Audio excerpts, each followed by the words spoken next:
Perjalanan Harut dan Marut. Assalamualaikum sahabat kisah-kisah Islami.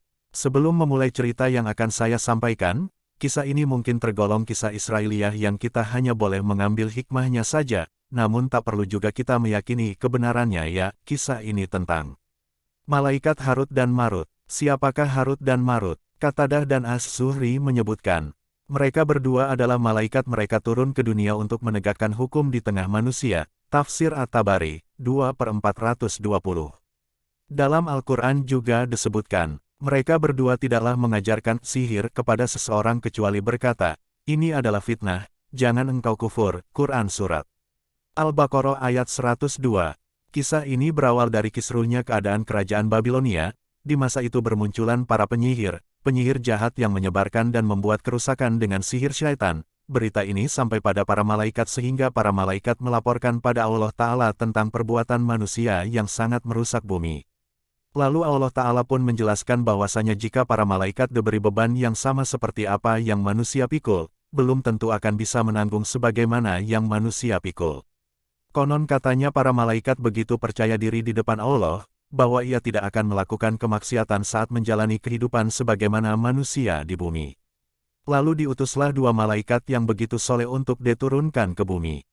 Dua malaikat ini mengemban misi untuk menjauhkan masyarakat Babilonia dari ilmu sihir terutama yang datangnya dari syaitan. Sebelum turun ke bumi, Allah memberikan nafsu kepada kedua malaikat tersebut dan mereka pun sukses menjalankan misi, dan bahkan dipercaya sebagai penasehat kerajaan Babilonia.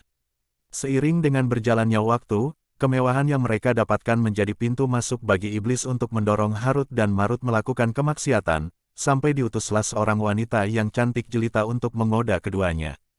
Wanita yang bernama Zahrah, malaikat Harut dan Marut diajak pada hal-hal yang telah Allah larang.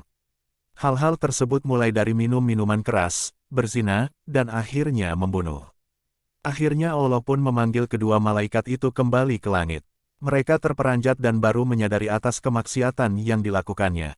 Allah memberikan dua pilihan hukuman, yaitu diazab kelak di akhirat ataukah diazab di dunia. Karena mengetahui dahsyatnya siksa neraka, mereka lebih memilih menjalani azab di dunia, yakni dibentangkan kakinya ke langit dan kepala di bumi hingga hari kiamat kelak. Teman-teman semua, hati-hati dengan kekayaan, jabatan, dan popularitas yang kita miliki saat ini.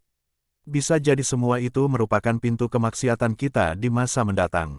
Atau sebaliknya, jangan. Manusia yang paling baik di mata Allah bukannya manusia yang tanpa dosa, tetapi manusia terbaik adalah manusia yang menyadari atas kesalahan dan kelemahan yang dilakukannya, untuk kemudian bertaubat dan bersimpuh di hadapan Allah Ta'ala. Demikian kisah kali ini, semoga bermanfaat untuk kita semua.